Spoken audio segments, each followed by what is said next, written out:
The diamond bracelet on Sloane Mercer's wrist was still catching the light when Cole Harland said the word that would change everything. No.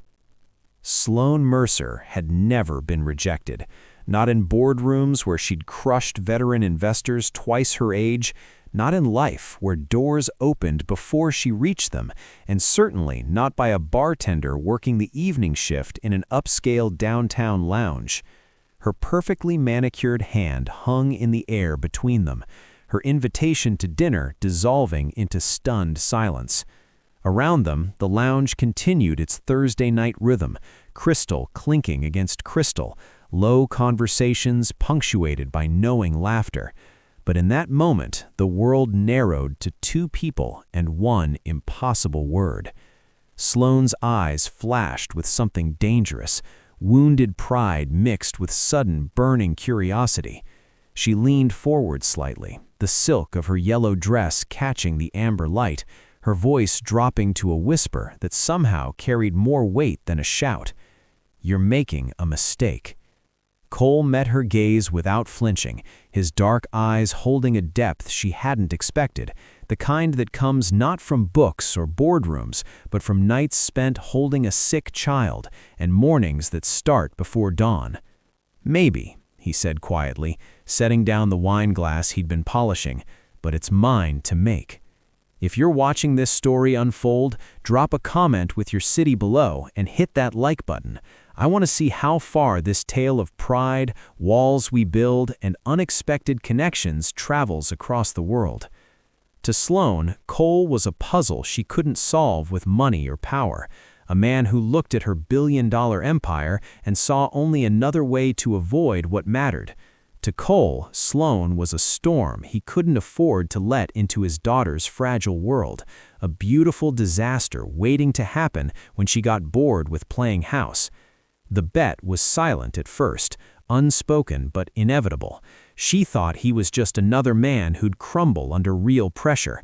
He thought she was just another billionaire who'd leave when reality stopped being interesting.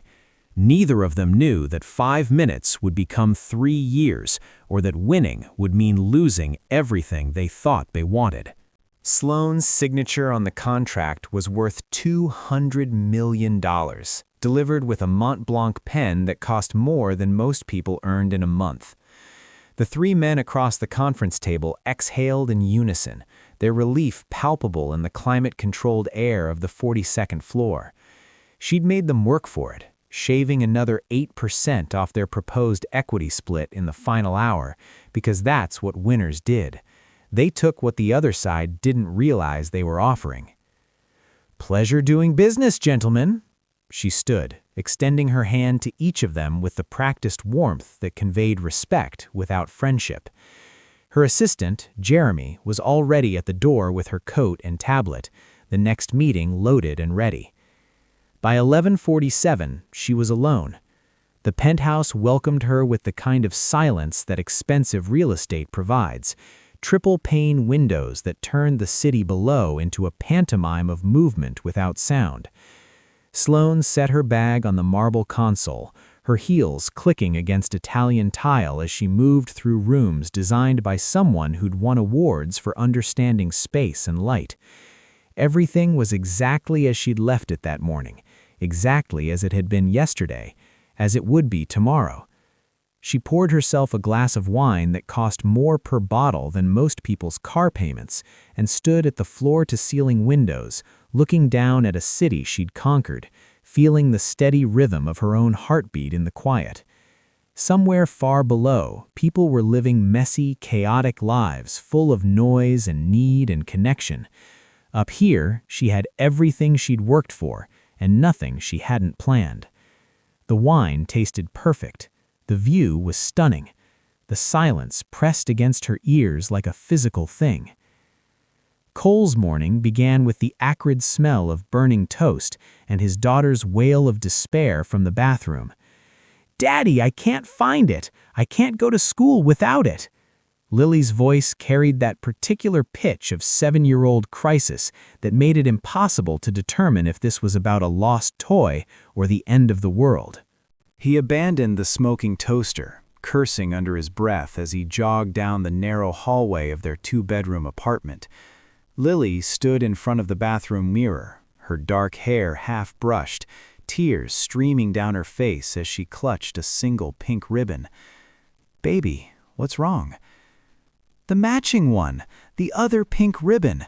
Maya said we were going to be twins today, and now I can't find it, and she's going to think I forgot."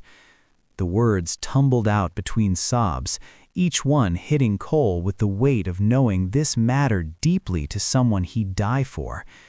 He dropped to his knees, checking under the sink, behind the toilet, in the bathroom drawer where hair things lived in chaotic tangles.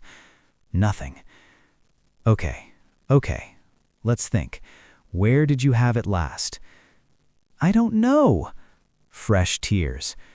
Cole pulled her into a hug, feeling her small body shake against him, and made the calculation he made every day: time versus money versus his daughter's happiness. They had 12 minutes before they needed to leave. The ribbon probably cost $2 at the drugstore 3 blocks away. He had $17.38 in his wallet until Friday's paycheck. The school field trip permission slip was still on the counter, requiring $20 by tomorrow. "Here's what we're going to do," he said gently, pulling back to look at her. "We're going to use one beautiful pink ribbon in your hair today, right in the middle, like a princess. And you're going to tell Maya that you have an even better idea for tomorrow. Deal?" Lily sniffled, considering this with the gravity of a judge. "Will it look pretty?" "You always look pretty, Lily Pad. Come on, let me show you." He braided the single ribbon through her hair with hands that had learned precision from years of bartending, creating something that actually did look special. Lily's tears dried as she studied herself in the mirror, her expression shifting from devastation to cautious approval. "Okay." Sloane told herself she returned to Meridian for the drink. The cocktail Cole had made her had been genuinely excellent, the kind of thing worth seeking out again. That the lounge had become her Thursday evening ritual for 3 consecutive weeks had nothing to do with the bartender who treated her like any other customer, and everything to do with the atmosphere. She was a terrible liar, even to herself. Cole saw her the moment she walked in, though he gave no indication beyond the slight nod he offered every regular. She dressed differently tonight, still expensive, but softer somehow. A cream cashmere sweater instead of power suits, her hair loose instead of severely styled. She was trying, he realized, to look like she wasn't trying. "The usual?" he asked when she settled onto what had become her stool. "You remember." "It's my job to remember." He began assembling her drink with the efficiency of repetition, aware of her eyes tracking his movements. "I've been thinking about our conversation," Sloane said, her fingers tracing the edge of a cocktail napkin. "About what you said." "I say a lot of things." "About not being available." She met his eyes directly, and he had to admire her courage, even as he felt his defenses rising. "I think you're using your daughter as an excuse because you're scared." Cole set her drink down with more force than intended, liquid sloshing slightly. "You don't know anything about my daughter." "You're right, I don't, but I know about fear dressed up as principle." Her voice was steady, matter-of-fact. "I think you saw someone from a different world and decided you couldn't compete, so you opted out before you could lose." The accuracy of it landed like a punch. Cole's jaw tightened, his knuckles white against the bar. "And I think you're so used to buying what you want that you've mistaken a man's boundaries for a challenge to overcome." "Maybe, or maybe I'm right, and you're not as principled as you pretend.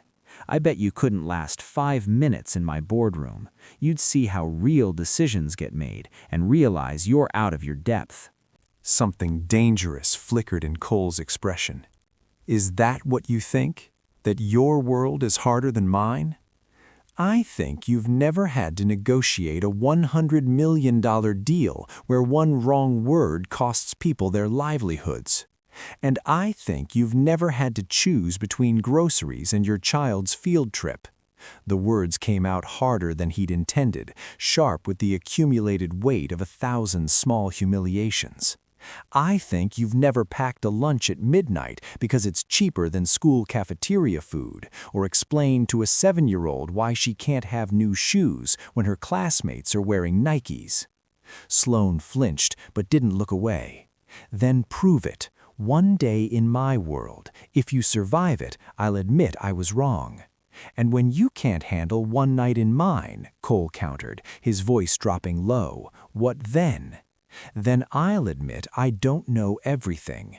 She extended her hand across the bar, palm up. Deal?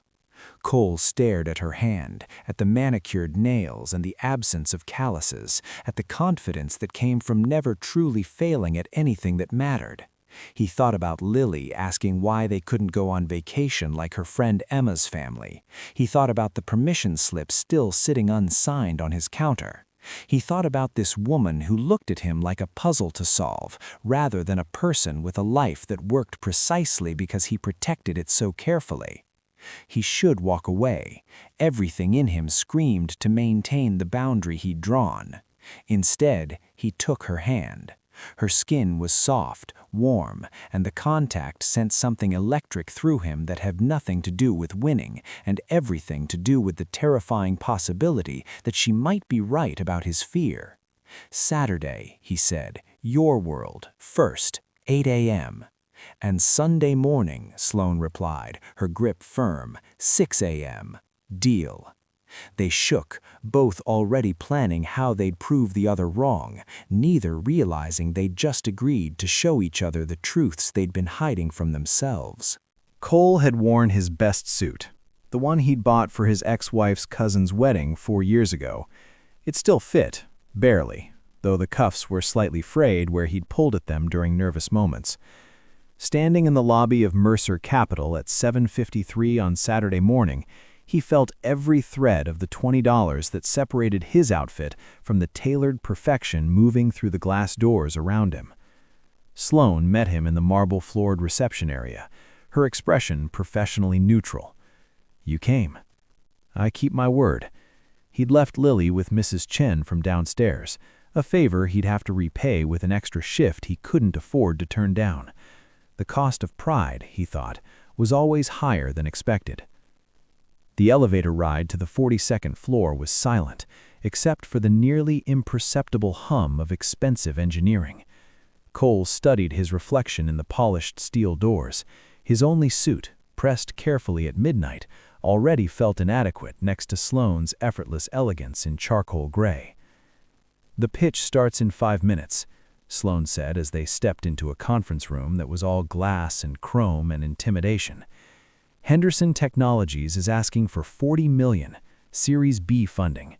Just observe. 6 people were already seated around a table that probably cost more than Cole's annual salary. They looked up as Sloane entered, their expressions shifting to curiosity when they noticed Cole behind her. Everyone, this is Cole Harland. He's observing today. She offered no explanation beyond that, and the authority in her voice made it clear none was required. The presentation began, a blur of projected slides and terms Cole barely understood. Revenue multiples, EBITDA, market penetration strategies. He sat in a leather chair that probably cost more than his couch and tried to follow along, aware of sidelong glances from men in suits that cost what he made in 3 months. The CEO presenting was smooth, confident, wielding his laser pointer like a conductor's baton. His startup promised AI-driven optimization for supply chains, projecting 40% year-over-year growth. The numbers were impressive, the technology sounded revolutionary, and the 3 other investors around the table were nodding with increasing enthusiasm. Cole watched Sloane. She sat at the head of the conference table in a charcoal suit that probably cost more than her car, her expression giving nothing away. She'd introduced him as an observer without explanation, and the other investors had dismissed him with brief, polite nods before returning their attention to the presentation. The founder, a thin man in his 40s named Marcus Webb, was halfway through his pitch about supply chain optimization and margin improvements when Cole raised his hand slightly, the gesture so out of place in the corporate setting that everyone paused. "I'm sorry," Cole said, his voice steady despite feeling profoundly out of place. "Can I ask something?" Sloane's expression was unreadable, but she nodded. "Go ahead." "You're proposing to optimize warehouse operations by reducing staff by 30% and implementing AI sorting systems." Cole looked at the presentation slide showing projected profit increases. "That's 743 jobs, according to your numbers. What happens to those people?" The room went silent. The presenting CEO, a man named Rothstein with silver hair and a watch that cost more than Cole's annual salary, blinked at him as if he'd started speaking another language. "I'm sorry, who are you exactly?" Rothstein asked, his tone suggesting Cole had tracked mud onto expensive carpet. "Cole Harland. I'm observing with Ms. Mercer." He felt every eye in the room turn to him, felt the weight of his borrowed suit that Sloane had insisted he wear, felt the vast distance between this polished conference room and the bar where his hands knew exactly what to do. "The question stands," Cole continued, his voice steady despite the heat crawling up his neck. "You're projecting 22% increased efficiency through automation. What happens to the 240 employees you're displacing?" The presentation team exchanged glances. The lead investor, a man whose watch probably cost more than Cole's annual salary, waved a dismissive hand. "Operational optimization. Standard restructuring. It's built into the model." "That's not an answer," Cole said quietly. "That's jargon for, we don't care." The room went very still. Sloane's expression remained neutral, but her eyes sharpened with sudden focus. "Excuse me." The presenter, a man named Whitmore with silver temples and an expensive suit, looked at Cole like he'd found something unpleasant on his shoe. "You're asking for $200 million to scale a logistics platform that increases efficiency by eliminating human touchpoints." Cole's voice was steady despite the adrenaline flooding his system. "But you haven't addressed what happens to the 3,000 warehouse workers your algorithm replaces. Where's the social impact analysis? The retraining program? The transition plan?" The room went silent. Sloane's eyes snapped to Cole, then to the presentation team, watching their faces cycle through confusion and poorly concealed panic. "That's not typically a primary investor concern," the lead presenter stammered. "It should be, because when those workers lose their jobs and can't feed their families, they become news stories, bad press, and bad press kanks stock prices faster than failed products." He glanced at Sloane, then back to the presenter. "You're asking for $200 million to optimize efficiency by eliminating human labor. What's your plan when the backlash hits social media?" The room went silent. Sloane felt something shift in her chest, a recalibration happening in real time. She'd brought Cole here to watch him drown in jargon about IRR and EBITDA, to prove he existed in a simpler world that couldn't comprehend hers. Instead, he'd asked the one question her entire team had somehow missed. The CEO across the table stammered, his polished pitch suddenly exposed as incomplete. Sloane leaned back in her chair, seeing Cole Harland clearly for the first time. Not the bartender, not the single father playing defense, the man who understood that numbers without people were just fiction wearing a suit. "That's an excellent question," she said slowly, her eyes never leaving Cole's face. "I'd like to hear the answer." The presentation crumbled from there, the founders scrambling to address the gap Cole had exposed with one simple question about who would bear the cost of their innovation.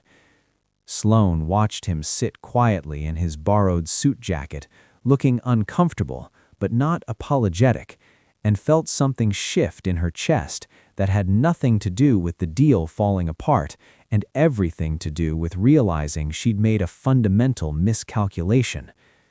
Cole Harland wasn't out of his depth, he was swimming in different waters entirely, and maybe, just maybe, they ran deeper than hers. Sloane arrived at Cole's apartment at 5:57 Sunday morning wearing designer athleisure that had never seen actual athletics and carrying a leather tote that probably cost more than his monthly rent. Cole opened the door in sweatpants and an old t-shirt, his hair still mussed from sleep, holding a finger to his lips. "Lily's still asleep. You've got exactly 43 minutes before we need to leave for school." His expression was carefully neutral, but she could see the challenge in his eyes. "Think you can handle it?" "I've managed billion-dollar portfolios before 8 a.m., Sloane said, stepping into the modest two-bedroom apartment that smelled like coffee and something vaguely burnt. "I think I can manage one 7-year-old. Cole's smile was small and knowing. "We'll see." The first sign that Sloane had miscalculated came at 6:04 when a small voice called out, "Daddy," from down the hall, and a disheveled child appeared in unicorn pajamas, took one look at Sloane, and burst into tears. "Hey, Lily Pad." Cole scooped up his daughter, shooting Sloane an apologetic look. "Remember I told you someone was going to help this morning? This is Sloane. She's a friend." Lily peered at Sloane through tears, suspicious and small. "Why can't you do it?" "Because I made a bet with Sloane that she couldn't do what Daddy does every morning." "Want to help me win?"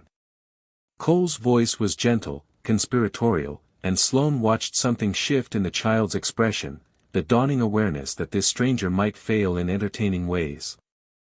"Okay," Lily whispered, wiping her nose on her pajama sleeve. Sloane had negotiated with hostile investors, managed corporate takeovers, and once stared down a room full of men who'd underestimated her. None of it had prepared her for trying to convince a 7-year-old that yes, she did have to wear socks to school, and no, they didn't need to match her hair ribbon. "But Maya's wearing her pink ribbon today and mine is supposed to match, and these socks are wrong." Lily's voice reached a pitch that Sloane hadn't known human vocal cords could achieve. "What's wrong with them?"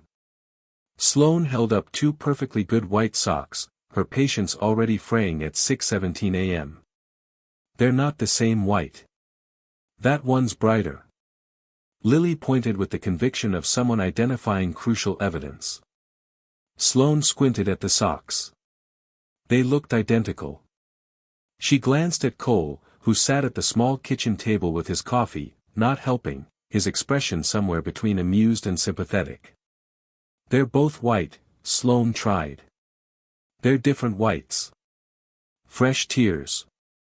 20 minutes later, Sloane had managed to get Lily dressed in negotiated socks, assembled something that vaguely resembled a lunch from ingredients she found in a refrigerator that needed restocking, and discovered that 7-year-olds had opinions about sandwich shapes that could not be reasoned with. "Triangles or rectangles?" she'd asked, knife poised over peanut butter and jelly. "Triangles are for Tuesdays. Today's Sunday." Lily had stated this as if it were obvious as gravity. "What shape is Sunday?" "Rectangles. Obviously." The backpack was a disaster. Sloane couldn't find the homework folder, packed the wrong snack twice, and accidentally included Cole's phone charger before Lily caught the mistake with a weary sigh that suggested adults were exhausting. By 7:09, they were somehow running late despite Sloane having managed billion-dollar portfolio adjustments before most people finished breakfast. Lily's hair was half-brushed, one shoe was on the wrong foot, and Sloane's cashmere sweater had a suspicious jelly stain she couldn't remember acquiring. "We need to leave in 2 minutes," Cole announced helpfully from his position of calculated non-intervention. "I'm aware," Sloane said through gritted teeth, trying to coax Lily into her jacket while the child performed what appeared to be an interpretive dance about not wanting to go to school. When they finally made it to the car, Cole's ancient sedan that started on the third try, Sloane collapsed into the passenger seat feeling like she'd run a marathon in heels. Her hair had come loose from its clip, she was pretty sure there was toothpaste on her sleeve, and she'd somehow acquired a headache that no boardroom negotiation had ever given her. Lily chattered happily from the back seat about her friend Maya and something involving playground politics that Sloane couldn't follow. Cole drove with the practiced ease of routine, occasionally catching Sloane's eye with barely suppressed amusement. "Well?" he asked quietly. Sloane looked at him, then back at Lily in the rearview mirror, then down at her designer outfit now christened with the chaos of real life. She could lie, could pretend it had been manageable, could maintain the fiction that she'd handled it with anything resembling competence. Instead, she laughed, a real laugh that came from somewhere genuine and surprised even herself. "That was the hardest thing I've done in years." Lily giggled from the back seat. "You did it wrong, but it was funny." "I did do it wrong," Sloane admitted, meeting the child's eyes in the mirror. "Your dad makes it look easy, and it's definitely not." Cole's expression softened, something like respect flickering across his features. "You didn't quit." "I wanted to," Sloane said honestly. "Around the sock negotiation, I seriously considered calling my driver." "But you didn't." "No," she said, feeling the weight of the admission. "I didn't." They drove the rest of the way to school in comfortable silence, and when Cole walked Lily to the entrance, Sloane watched through the window as the little girl threw her arms around her father's neck, watched the careful tenderness in how he adjusted her backpack, and kissed her forehead. When he returned to the car, she understood for the first time what she'd been so casually dismissing. This wasn't just his life. This was his entire world, and she'd barely survived a morning in it. Lily had been a remarkably convincing tree in the second-grade production of The Forest Secret, which mostly involved standing very still while wearing construction paper leaves. Sloane had arrived at the elementary school auditorium without invitation, slipping into a seat at the back, telling herself she was merely curious about the follow-up to their bet. The fact that she'd rescheduled a dinner with a potential investor didn't mean anything significant. Cole spotted her halfway through the performance, his surprise quickly settling into something that looked like cautious pleasure. When Lily took her bow, a dramatic flourish that had nothing to do with being a tree, she scanned the audience, her face lighting up when she saw both adults she'd been talking about non-stop for 2 weeks. After the performance, Lily had attached herself to Sloane's hand with the possessive certainty of a child who'd decided someone was worth keeping. "Did you see me? I didn't move at all. Even when Tommy sneezed really loud." "You were the most convincing tree I've ever seen," Sloane said, and meant it. Cole suggested ice cream to celebrate, a nearby place that stayed open late and specialized in oversized sundaes that Lily approached with strategic seriousness. By 9:30, the sugar high had crashed into exhaustion, and Lily was asleep in her car seat before they'd left the parking lot, her tree costume crumpled around her like battle-worn armor. "I should get her home," Cole said, but didn't start the engine. Or, Sloane heard herself say, "There's a diner 2 blocks from here." "She's already asleep." Cole looked at his daughter in the rearview mirror, then at Sloane, something unspoken passing between them. "Yeah. Okay." The diner was the kind of place that existed outside of time, red vinyl booths, a counter with stools that spun, and coffee that had been sitting too long but somehow tasted right at 10 p.m. They took a booth where Cole could see the car through the window, Lily's small form visible in her car seat. "Coffee?" The waitress appeared with a pot that had seen better decades. "Please," they said in unison, then smiled at the synchronicity. Sloane ordered fries because it felt right, and when they arrived, golden and salt-crusted and completely unpretentious, Cole reached for one without asking, the gesture intimate in its casualness. "Can I ask you something?" Sloane wrapped her hands around the thick ceramic mug, letting its warmth seep into her palms. "Why didn't you go to law school?" Cole's hand paused halfway to another fry. "How did you?" "You mentioned it. That night in your morning routine." You were looking at applications. He was quiet for a long moment, his gaze distant. I got accepted. Full ride to a decent program. Was supposed to start the fall after Lily turned 1. He took a breath. Then Rachel left. Just walked out one morning, said she couldn't do it anymore, couldn't be someone's mother when she hadn't figured out how to be herself. Left a note on the kitchen counter next to Lily's bottle. Cole. I had a choice. Law school or my daughter. Turns out it wasn't really a choice at all. He met her eyes, and she saw no self-pity there, just the quiet acceptance of someone who'd made peace with sacrifice. I kept telling myself I'd go back later. But later keeps getting further away, and the LSAT scores expire, and life just continues. Sloane felt something crack open in her chest. Do you regret it? I regret that I had to choose. I don't regret what I chose. He ate another fry, then turned the question back on her with the directness she was learning was fundamental to who he was. What about you? You built an empire by 33. That what you always wanted? I wanted to matter, Sloane said, surprising herself with the honesty. I wanted to be someone people couldn't ignore or dismiss or overlook. And I accomplished that. She stared into her coffee cup, seeing her reflection fractured on the dark surface. But somewhere along the way, I forgot that mattering to everyone means you matter to no one specifically. That sounds lonely. It is. The admission felt dangerous, like showing a competitor your weakness. But Cole wasn't a competitor, she was realizing. He was something else entirely. I can't remember the last time someone asked me how I felt rather than what I thought about their proposal or their strategy or their investment opportunity. How do you feel? Cole asked quietly. Sloane looked up at him, at this man in his thrift store jacket with his sleeping daughter in the car outside, who'd given up his dreams to show up for someone else and somehow hadn't turned bitter from it. Tired, she said finally. And lonely. And like maybe I've been winning the wrong game. Cole reached across the table, his hand covering hers. His palm was warm, calloused from work, real in a way nothing in her life had felt for longer than she could remember. So play a different one, he said. They sat in that diner until midnight, drinking terrible coffee and stealing each other's fries, talking about things that mattered and things that didn't, and neither of them mentioned that they'd stopped keeping score of their bets somewhere between the boardroom and the school play. Neither of them mentioned that this felt less like proving a point and more like finding something they hadn't known they'd been looking for. When they finally left, Cole carried Lily inside while Sloane followed, and when he whispered, "Thank you for coming tonight," at his doorway, she understood he wasn't talking about the play.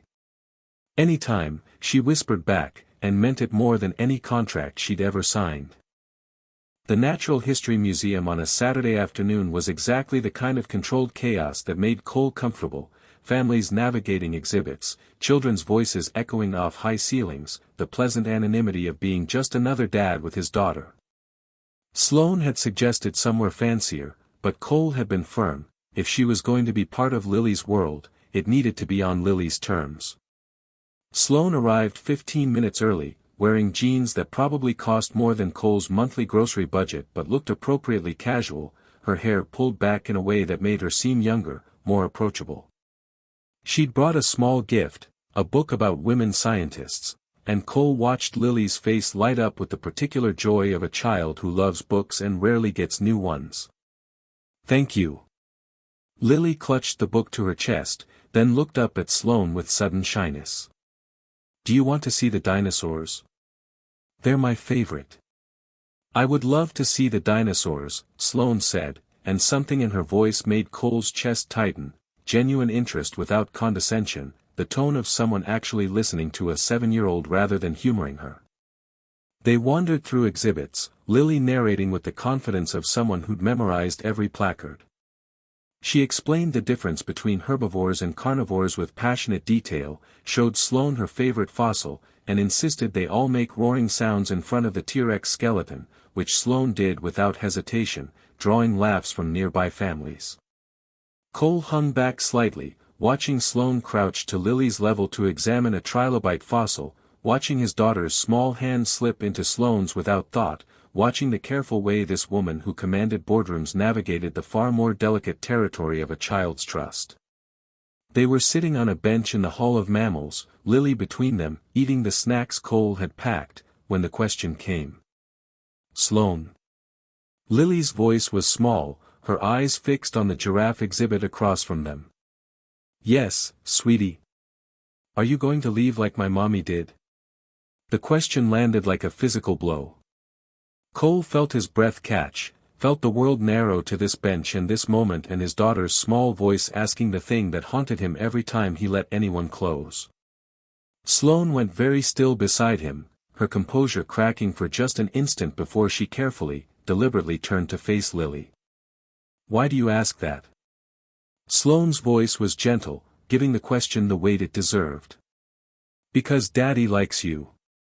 I can tell. And Mommy left when I was little because she said she couldn't stay. Lily looked up at Sloane with those devastating eyes that saw too much for 7 years old. So I need to know if you're going to leave too. Before I like you too much. Cole wanted to intervene, to smooth this over, to protect both of them from this conversation. But Sloane held up a hand slightly, asking for space to answer for herself.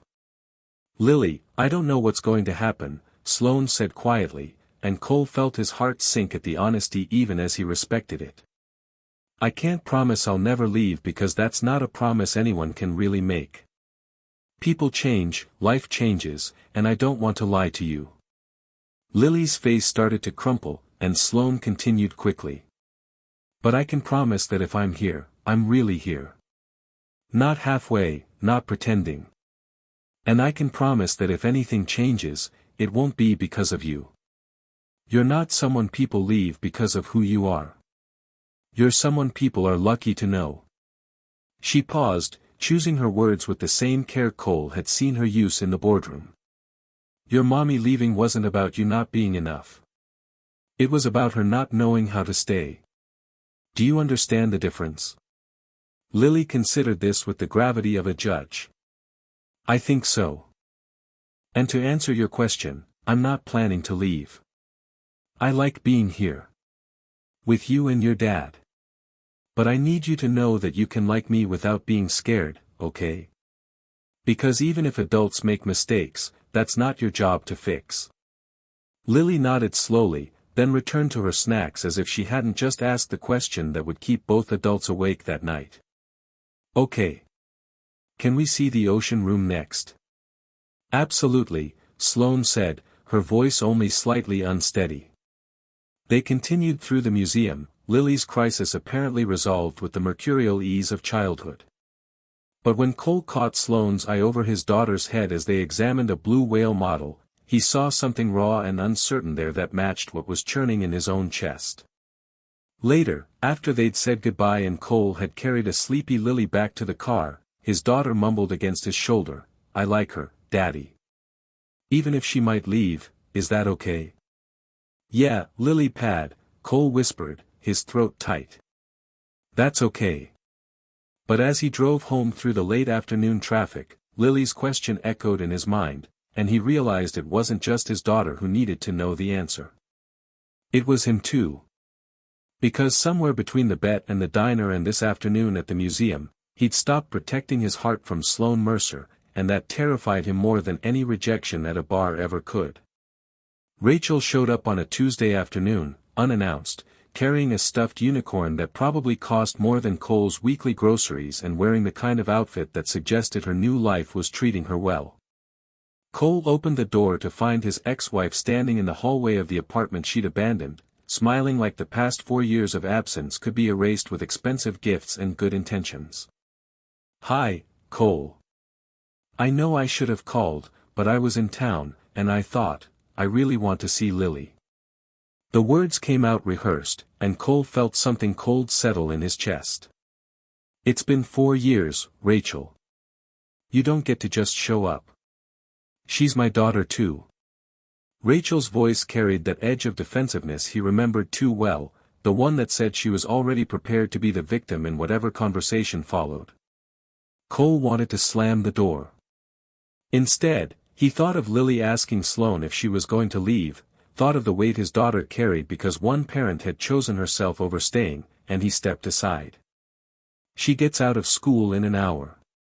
You have 30 minutes after that. Then you leave. Rachel's visit was exactly what Cole had feared, all performance, no substance.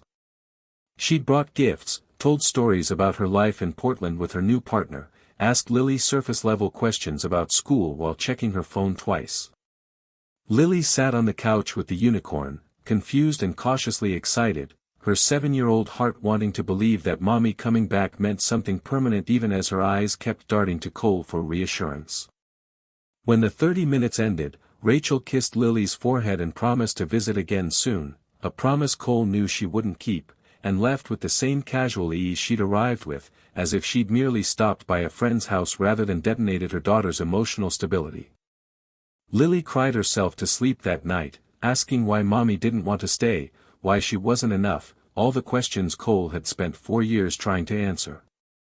He sat on the edge of her bed long after she'd drifted off, fury and helplessness warring in his chest, and when Sloane texted asking if he wanted company, something in him snapped. He called instead of texting back. This is what you wanted to see, right? The real life? My ex-wife shows up, destroys my daughter's peace of mind, and leaves like she's done nothing wrong. This is my world, Sloane. This is what you've been playing house with. Cole, I don't understand.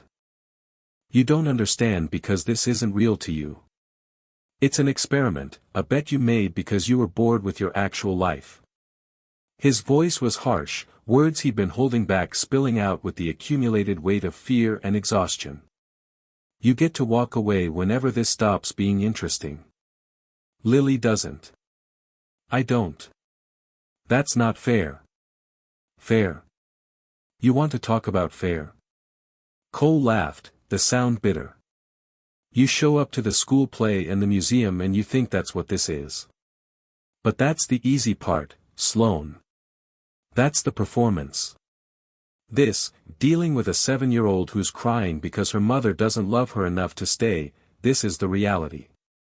And when you get tired of it, when your board meetings and your empire start feeling more important than another Tuesday night of tears, you'll leave too. Just like Rachel. Just like everyone does. I'm not Rachel. No, you're worse. Because Rachel never pretended to be anything other than selfish. But you've made my daughter believe you're different. You've made me believe, he stopped, the words catching in his throat. I can't do this. I can't let Lily get more attached to someone who's going to realize this life isn't glamorous or fulfilling enough and walk away. So you're walking away first. Sloane's voice was quiet, steady, cutting through his anger with uncomfortable accuracy. You're deciding I'm going to leave before I have the chance to stay. I'm protecting my daughter. You're protecting yourself. The words weren't accusatory, just sad. And I understand why. But Cole, you're not being fair to either of us. You're not giving me the chance to prove you wrong. I can't afford to give you that chance. His voice broke on the words. The cost of being wrong is too high. The silence stretched between them, heavy with everything unsaid. Okay, Sloane said finally. Okay. If that's what you need. She hung up before he could respond, and Cole sat alone in his dark apartment, listening to his daughter's quiet breathing from the other room, wondering if he'd just made the right choice or the worst mistake of his life. He told himself he'd protected Lily from future heartbreak, that he'd been smart to end things before they went deeper. But lying in bed that night, staring at the ceiling, all he could think about was Sloane crouching to Lily's level at the museum, promising to show up honestly rather than promising to never leave. And he wondered if maybe the person he'd really been protecting was himself, and the ghost he was running from wasn't Rachel at all, it was his own fear that no one would ever choose to stay for the messy, unglamorous reality of loving him and his daughter. By morning, his phone showed no missed calls, no texts, no indication that Sloane was going to fight for what they'd been building. And Cole told himself that proved he'd been right all along, even as his chest ached with the hollow victory of being correct about the worst possible outcome. Sloane threw herself into work with the same intensity she'd brought to every challenge she'd ever faced. There were always deals to close, markets to analyze, portfolios to optimize. She stayed at the office until midnight 3 nights in a row, took meetings on Saturday, and responded to emails at 4 a.m. because she was awake anyway and productivity was better than thinking. "You're going to burn out," Jeremy said on Thursday morning, setting her third espresso of the day on her desk with a look that suggested he was concerned about more than her caffeine intake. "I'm fine." "You've been fine for 8 days straight. You missed the Chin meeting Tuesday because you were staring at your phone instead of the door when they arrived. You called Rothstein Richard twice yesterday. His name is Robert." Jeremy crossed his arms, his expression somewhere between exasperated and worried. "What happened?" "Nothing happened. I'm focused on work, which is what you're always saying I should prioritize. I say you should have work-life balance. This isn't balance. This is avoidance." He paused, choosing his next words carefully. "Does this have anything to do with the bartender?" Sloane's head snapped up. "How do you? You've been different the past few weeks. Happier. Then suddenly you're back to working yourself into the ground and pretending you don't have a personal life." Jeremy's voice softened. "I'm not just your assistant, Sloane. I'm your friend. And I'm telling you that whatever happened, hiding in this office isn't the answer." He was right to end it. The words came out more defensive than she'd intended. "He has a daughter to protect. I was a risk he couldn't afford to take." "Was he wrong about you?" The question hit harder than it should have. "What do you mean? Was he wrong that you'd eventually get bored and leave? Because from where I'm standing, you're already gone. You're just leaving in a different direction." Sloane opened her mouth to argue, then closed it, Jeremy's words settling uncomfortably in her chest. Across town, Cole was living his own version of avoidance, which looked less like corporate warfare and more like researching futures he couldn't afford. The law school applications were spread across his kitchen table: Harvard, Stanford, Columbia, their price tags as impossible as their prestige. He'd taken the LSAT 3 times over the years, his scores still valid for another 6 months, and he told himself that applying was practical, forward-thinking, responsible. He didn't admit, even to himself, that he was building an escape route from a life that suddenly felt insufficient without someone to share it with. "Daddy, you're sad," Lily said on Friday evening, climbing into his lap with the directness that only children possessed. "I'm not sad, Lily pad. Just thinking. About Sloane." Her voice was small, careful. "She hasn't come to visit. She's busy with her work." The lie felt heavy on his tongue. "Is it because I asked if she was going to leave?" Lily's eyes filled with tears, and Cole felt his heart crack. "Did I make her go away?" "No, baby. No." He pulled her close, his own guilt compounding. "This has nothing to do with you. This is about grown-up stuff that got complicated. Do you miss her?" Cole thought about Sloane crouching to Lily's level at the museum, about her laughter in the diner at midnight, about the way she'd looked at him in the boardroom when he'd asked the question no one else had thought to ask. "Yeah," he admitted quietly. "I do." "Then why don't you call her?" "Because I'm terrified," he thought. "Because I convinced myself she'd leave eventually and decided to cut my losses before the damage got worse. Because I'm so used to people walking away that I don't know how to let someone stay." "It's complicated," he said instead. That night, after Lily was asleep, Cole sat at his kitchen table with his phone in his hand, Sloane's name on the screen. He'd typed and deleted 5 different messages, each one feeling insufficient or too vulnerable or exactly like begging someone to prove him wrong about the thing he'd accused her of being. His thumb hovered over the call button. He didn't press it.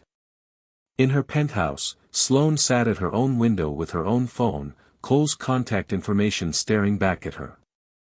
She'd drafted a dozen texts explaining that he was wrong, that she wasn't going anywhere, that what they'd found was real enough to fight for. She didn't send any of them. Pride was a poor companion for loneliness, but it was familiar, and both of them retreated to what they knew best, Sloane to her empire of controlled success, Cole to his carefully constructed world where wanting less meant risking less. They told themselves they'd made the right choice, that the bet had revealed exactly what they'd suspected all along, that their worlds were too different, the gaps too wide, the risks too high. Neither of them admitted that the only thing the bet had actually revealed was how empty their separate universes felt now that they'd glimpsed what together might look like. 2 weeks passed in silence, each waiting for the other to prove they'd been wrong, neither willing to be the first to reach across the distance they'd created. And with each day that passed, the gap grew wider, easier to accept as permanent, until reaching across it started to feel impossible rather than merely difficult. The call came at 2:17 a.m. on a Tuesday, 3 weeks after Cole had pushed Sloane away. Lily's fever had spiked to 104, her breathing shallow and labored, and the nurse at the 24-hour hotline had used the words that made every parent's blood run cold, "You need to take her to the emergency room now." Cole had driven through empty streets with his hazard lights on, Lily limp and burning in the back seat, and by the time they admitted her, hooked her up to monitors and 4 fluids, his hands were shaking so badly he could barely sign the admission forms. Pneumonia, the doctor said. Severe but treatable. They'd need to keep her overnight, maybe longer, depending on how she responded to antibiotics. Now it was 6:30 a.m., and Cole sat in an uncomfortable chair beside Lily's hospital bed, his daughter finally sleeping peacefully for the first time in hours. His law school practice exam was open on his laptop, the one he'd taken out a predatory loan to afford, the test scheduled for Friday morning. 48 hours away. The exam that could change everything, open doors that had been closed since Rachel left. He'd read the same paragraph 4 times and couldn't remember a single word. His phone was at 8% battery, his charger sitting uselessly on his kitchen counter.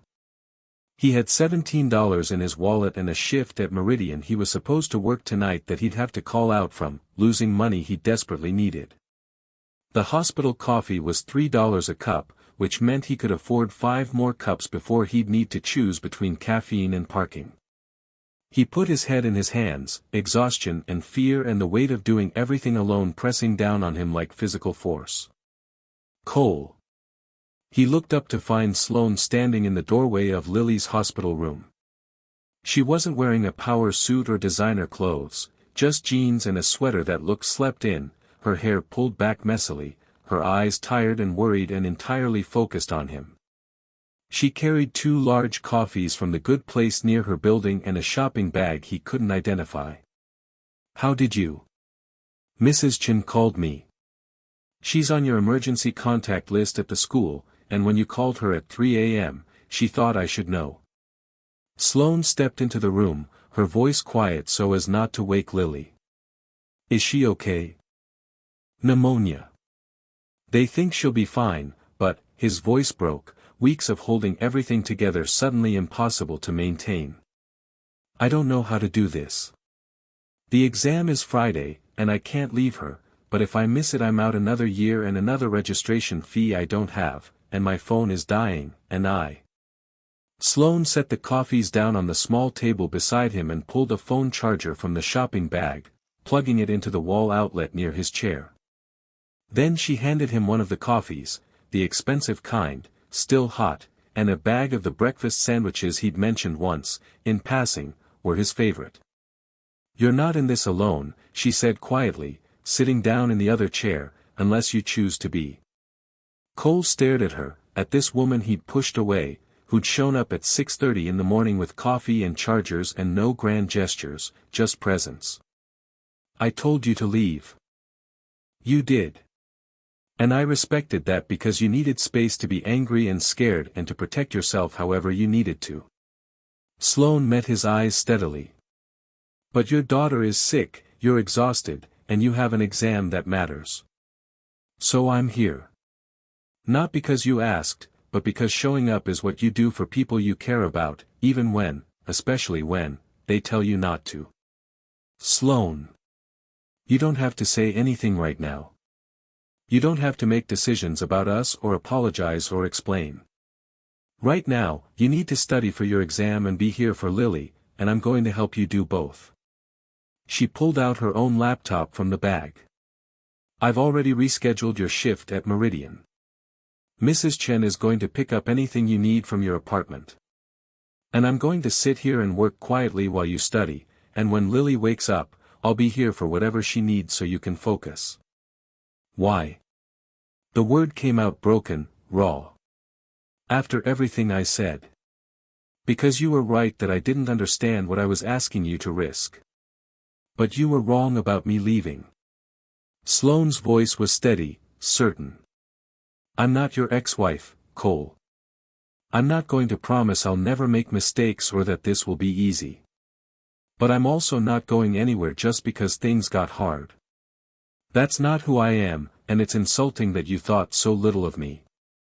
Cole felt something in his chest crack open, weeks of pride and fear spilling out. I'm sorry. I was so scared of you leaving that I know. She reached across the space between their chairs and took his hand. And when this crisis is over and Lily's healthy and you've passed your exam, we're going to talk about why you did that and how we move forward. But right now, you need to study. So drink your coffee, eat your sandwich, and let me be here. Okay? Cole looked at their joined hands, at his daughter sleeping peacefully in the hospital bed, at this woman who'd shown up when he'd convinced himself no one would. Okay, he whispered.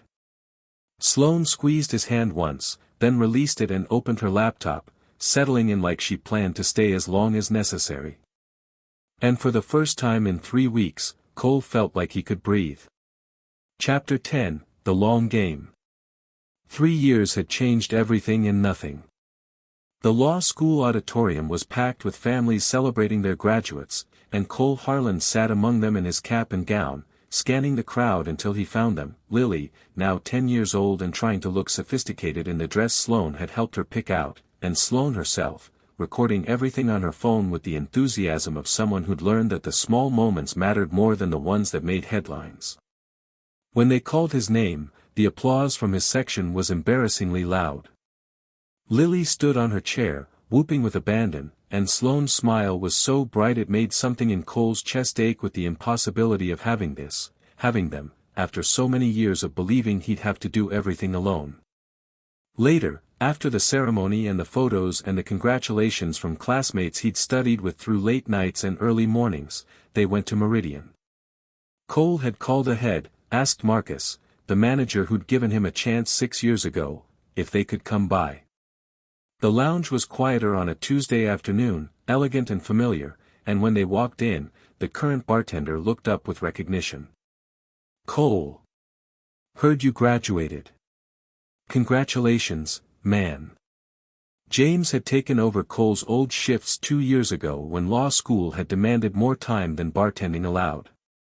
The usual table. They settled into a booth near the window, Lily between her parents, and ordered celebratory mocktails that Lily took very seriously. The late afternoon light streamed through the glass, amber and warm, and Cole thought about the night he'd stood behind that bar and told a billionaire investor he wasn't interested, not knowing that, not interested, would somehow become the beginning of everything. Remember when we made that bet? Sloane asked, her fingers intertwined with his on the table, her voice carrying the kind of comfortable intimacy that came from years of choosing each other through hard moments and easy ones. Which bet? You've made several, Cole teased. The original one. That you wouldn't last 5 minutes in my world. Lily looked up, interested. What happened? Your dad lasted considerably longer than 5 minutes, Sloane said, her eyes soft as she looked at Cole. Turns out I was wrong about a lot of things. You weren't wrong about everything. Cole squeezed her hand.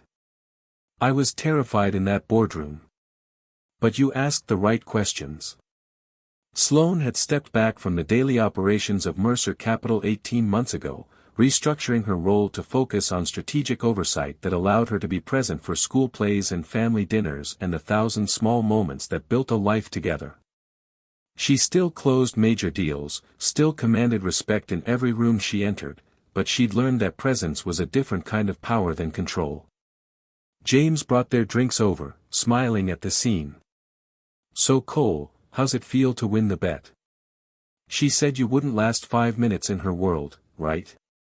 Cole looked at Lily, who was carefully arranging her cocktail umbrella, then at Sloane, who'd restructured an empire to make space for a ready-made family that came with complications and early mornings and ex-wives who occasionally disrupted their peace. He thought about the hospital room 3 years ago, about Sloane showing up with coffee and chargers and the quiet insistence that he wasn't alone, about every morning since when she'd proven that staying was a choice she made daily, not just once. We both did, he said simply. Sloane's eyes brightened with unshed tears, and she raised her glass. To winning the long game. To staying, Cole added, and their glasses clinked together, Lily joining in with the gravity of someone who understood she was part of something important. As the afternoon stretched into evening and they talked about Cole's job offers and Lily's upcoming school year and where they might go on the vacation they'd been planning, Sloane found herself thinking about that first night, about the diamond bracelet and the polished bar and the single word that had changed everything, no. She'd bet he wouldn't last 5 minutes in her world of power plays and calculated decisions. But what she'd learned was that lasting wasn't about surviving in someone else's territory, it was about building something new together, something that belonged to both of them. Cole had stayed through every difficult conversation, every moment of doubt, every morning that started too early and every night that ended too late. And she'd learned that the real power wasn't in acquisition or control or winning. It was in choosing to stay when staying was hard. In showing up with coffee and phone chargers and no agenda except presence. In restructuring your life not because someone demanded it, but because the life you were building together mattered more than the empire you'd built alone. They'd both won the bet, but the prize wasn't victory. It was each other, messy and imperfect and worth every risk they'd been terrified to take. As they left the lounge that evening, Lily's hand in Cole's and Cole's hand in Sloane's, she looked back at the bar where it had all begun and smiled. Sometimes the best investments were the ones that couldn't be calculated on a spreadsheet, and the greatest returns came from betting on love instead of pride. 5 minutes had turned into 3 years, and 3 years into a lifetime, and Sloane Mercer, who'd built an empire on knowing the value of everything, had finally learned that some things were priceless precisely because you couldn't put a price on them. She'd bet he wouldn't last 5 minutes. He'd stayed through every beautiful, difficult, ordinary moment. And in staying, they'd both discovered that the real power wasn't in walls or empires or protection. It was in the courage to let someone stay.